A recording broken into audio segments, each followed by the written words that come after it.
Hello, I'm Cerrie Burnell and I'm delighted to be reading The Ice Bear Miracle for Waterstones Golden Hour. It's published by Oxford University Press, it's written by me and it's illustrated by the amazing Sandra Diekman. When I was writing this book, I got to do lots of really interesting research. I had to find out all about Canada, where they have loads of yummy maple syrup, because the story is set on a fictional island off the coast of Canada, where it's winter for a lot of the time. So I also found out about these guys, polar bears. Now this one's very sweet, but in life they're very beautiful, but very savage. Because it's winter, all of the characters in the story can ice skate, so I even took some skating lessons, and I found out there are two different types of ice skate. There are these ones, which are figure skates, which are sort of twirly and graceful. And then there are these ones, which are ice hockey skates, which look like you're going to skate into battle.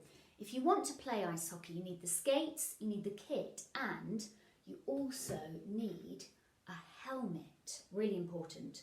One of our characters, Marv Jackson, has his life saved because he is wearing his ice hockey helmet when he meets a bear. Let's find out all about it. This is Chapter 1, Life with Bears. Somewhere off the coast of Canada, in the deep and frozen north, is an island surrounded entirely by ice. It's not the kind of ice you will ever have known.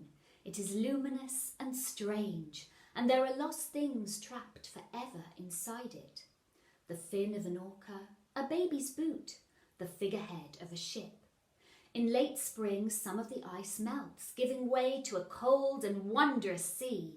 And from May till August, the ice is no more than a whisper, glimpsed only on the surface of the island's rare frost-glittered lake. But in autumn, the sea begins to slow and freeze, taking its time, until not a single green wave is left. As the leaves on the island turn orange and gold, and the nights lengthen to days of winter dark, that is when the bears come. Giants the colour of snow, lumbering in, rolling on silent paws, their eyes hungry and bright, snouts sniffing the crisp pale air. The folk who live on the Isle of Bears are proud of its name and history. They love their ice-locked island with its scattered wooden cottages, its small patches of Canadian forest, its rushing river Raven, and its single mountain peak, upon which there is a sparkling lake that's always frozen. They love how even in summer you can skate on Lake Rarity and play hockey by the light of the faint Arctic moon, or how in winter hundreds of visitors from far unheard of places pass through the town, taking refuge from storms or calling in on friends before they head further north. When the first snow falls, the townsfolk leave their doors unlocked and their hearts open to welcome everyone. They light fires, sing songs and drink hot chocolate whilst they whisper winter myths, while beyond their windows white bears roam the streets.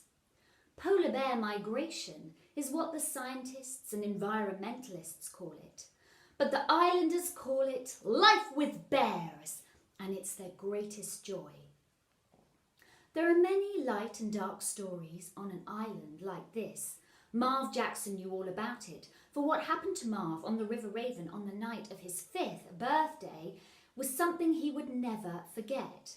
The story, according to the islanders, went something like this. On a cold and treacherous midwinter night, Marv crept into his garden. He was new to the Isle of Bears. His family had come from Toronto. They hadn't been here more than a year. They were still adjusting to this wild wintered island, so different from the city, full of starry darkness, mystery, wonder. They were still learning its songs and late-night tales, still getting to know its kind, hardy people. Sure, Marv knew the rules. It's the first thing the Polar Patrol officers teach you the moment you step off the plane. Don't go out after nightfall. Never leave the house alone in a snowstorm. If you stumble upon a bear, never look it in the eye. Get to shelter. But he was only 5. With an eager heart and an eagle eye, he wasn't a trouble seeker. He was simply a child drawn to the ice like a ship to a star. Marv was dressed from head to toe in his hockey kit, including, thankfully, the helmet. He crept out of his garden, stick in hand, skates laced loosely around his ankles, puck heavy in his pocket, and he headed straight for the River Raven, which, if he'd followed south with a midnight wind at his back, would have led him to the island's smallest lake, Lake Clarity. But Marv didn't reach Lake Clarity.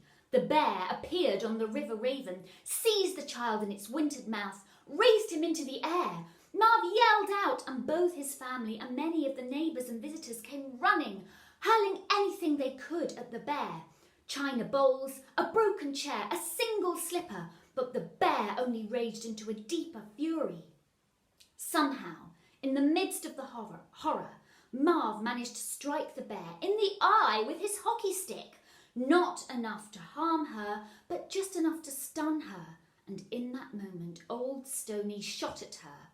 The bullet, like a dart of silver, grazed her fur and pinged off a car.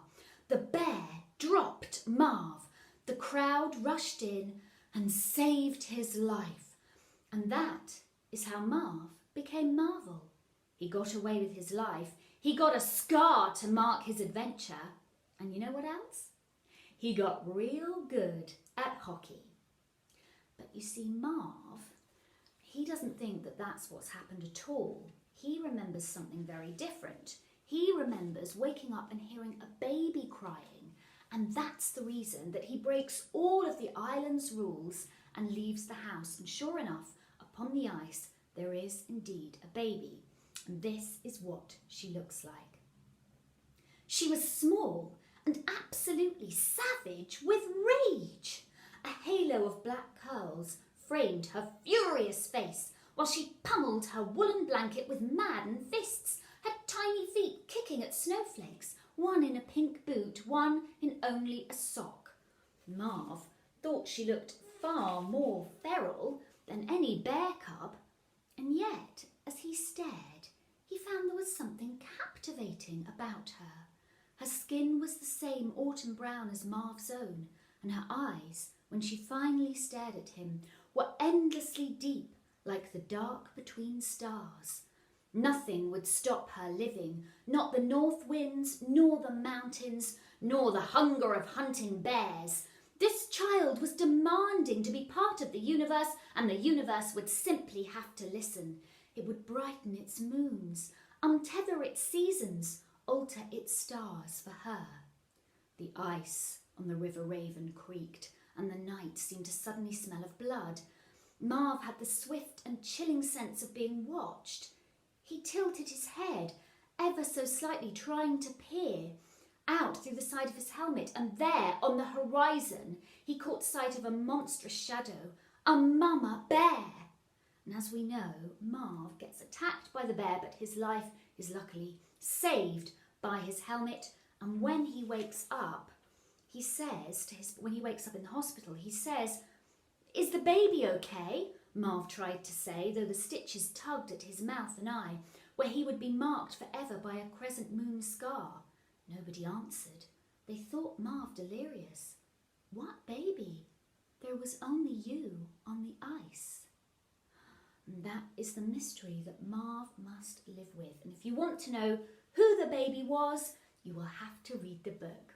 I hope you enjoyed that. That was the Ice Bear Miracle. I'm Cerrie Burnell, and I will see you very soon. Bye-bye.